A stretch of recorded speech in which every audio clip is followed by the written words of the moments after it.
All India কিষাণ ক্ষেত মজদুর সংগঠন মঙ্গলবার কেন্দ্রীয় সরকারের নতুন কৃষি বিপণন সংক্রান্ত জাতীয় নীতি কাঠামো খসড়ার প্রতিবাদে কলকাতার শহীদ মিনার মাঠে একটি গণসমাবেশের আয়োজন করে এবং অবিলম্বে এটি অপসারণের দাবি জানায়। নতুন খসড়া নীতির সাথে কেন্দ্রের লক্ষ্য দেশে একটি প্রাণবন্ত বিপণন ইকোসিস্টেম তৈরি করা, যেখানে সমস্ত শ্রেণীর কৃষকরা তাদের পণ্যের সর্বোত্তম মূল্যের উপলব্ধি করার জন্য তাদের পছন্দের একটি বাজার খুঁজে পায়। কৃষি বিপণনের প্রস্তাবিত নীতির লক্ষ্য হল উন্নত দক্ষতা, প্রতিযোগিতা, একাধিক চ্যানেল, স্বচ্ছতা, শক্তিশালী অবকাঠামো, ডিজিটাল উদ্ভাবন এবং কৃষি মূল্য চেইন বিপণন একচেটিয়ে দূর করা এবং বাজারের সুযোগ বৃদ্ধির মাধ্যমে এটি অর্জন করা। যাই হোক, AIKKMS, যা রাজনৈতিকভাবে ভারতের সোশ্যালিস্ট ইউনিটি সেন্টার পার্টির সাথে যুক্ত, বিশ্বাস করে যে নতুন খসড়া নীতি বড় কর্পোরেট এবং সিন্ডিকেটের দ্বারা কৃষিখাত দখলের দিকে নিয়ে যাবে। AIKKMS এর সাধারণ সম্পাদক শঙ্কর ঘোষ সমাবেশে বক্তব্য রাখেন এবং বলেন, কেন্দ্রের বিজেপি সরকার যে নতুন খসড়া নীতি চালু করেছে তাতে সমগ্র কৃষি খাতকে কর্পোরেট পুঁজির হাতে তুলে দেওয়া হবে। এর ফলস্বরূপ কৃষকরা তাদের ফসলের ন্যায্য মূল্য পাবে না এবং কৃষক সহ সকলকে প্রাইভেট কোম্পানি দ্বারা নির্ধারিত দামে খাদ্য সামগ্রী কিনতে হবে। AIKKMS ঋণ মওকুফ স্বামীনাথন কমিশনের সুপারিশকৃত C2+50% সূত্রের উপর ভিত্তি করে ন্যূনতম সমর্থন মূল্যের জন্য একটি আইনি গ্যারান্টি এবং বিদ্যুৎ বিধি 2023 বাতিল সহ বেশ কয়েকটি দাবি তুলে ধরেছে। কৃষক ও কৃষি শ্রমিক সংগঠনটি জব কার্ডধারীদের জন্য 600 টাকা দৈনিক মজুরিতে 200 দিনের গ্যারান্টিযুক্ত কাজের এবং 60 বছর বা তার বেশি বয়সী কৃষক ও শ্রমিকদের জন্য 10,000 টাকা পেনশন চেয়েছিল। পশ্চিমবঙ্গের বিভিন্ন জেলা থেকে 10,000-এরও বেশি কৃষক এবং শ্রমিকগণ সমাবেশের জন্য কলকাতায় জড়ো হয়েছিল, যেখানে AIKKMS এর রাজ্য সম্পাদক গোপাল বিশ্বাস, রাজ্য সভাপতি পঞ্চানন প্রধান এবং অন্যান্য কৃষি নেতারা সমাবেশে বক্তব্য রাখেন। সংযুক্ত কিষাণ মোর্চা প্ল্যাটফর্ম গড়ে উঠেছে।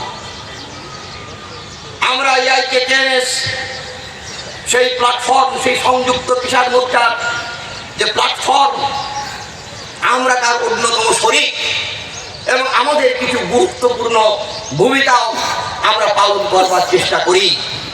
সংযুক্ত কিষাণ মোর্চার নানা পরিকল্পনা গ্রহণ করবার ক্ষেত্রে আমরা কংগ্রেস শিবদার ঘোষের চিন্তা অনুযায়ী আমরা সেখানে বক্তব্য রাখি, তাকে প্রভাবিত করবার আমরা চেষ্টা করি। সবসময় যে প্রভাবিত করতে পারি এটা ঘটনা নয়, কিন্তু কখনো কখনো প্রভাবিত করতে পারি, আবার এটাও ঘটনা। এই যে বিল, এই যে নীতি যখন বিজেপি সরকার নিয়ে এলো, তৎক্ষণাৎ আমাদের মধ্যে আলোচনা কিন্তু সংযুক্ত কিষাণ মোর্চার মধ্যে কিন্তু শুরু হয়েছে। How to combat it. আমরা তখন একটা পরিকল্পনা রচনা করি, action plan, how to combat ইট,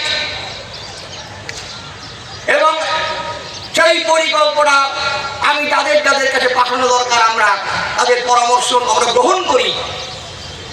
যারা আমাদের পথ দেখান, পরিচালনা করেন, আমরা তাদের কাছে পাঠিয়েছি। আলাপ আলোচনার ভিত্তিতে একটা পরিকল্পনা আমরা রচনা, অর্থাৎ দায়িত্ব আমাদের AIKKMS। আমাদের দায়িত্ব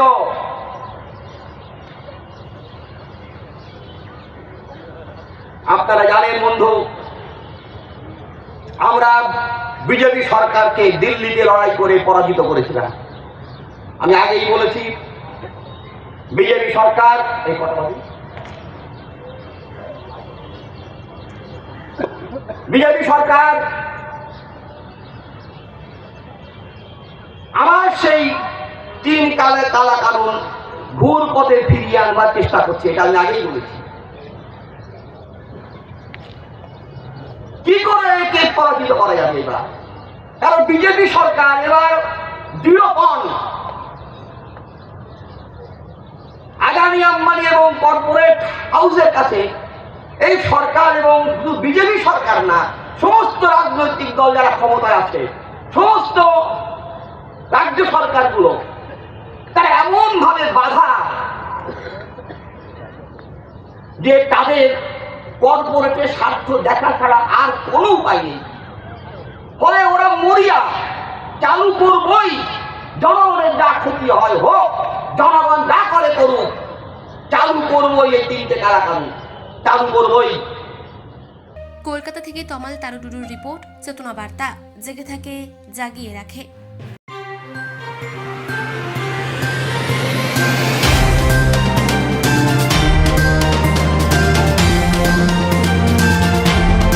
চেতনা বার্তা, জেগে থাকে, জাগিয়ে রাখে।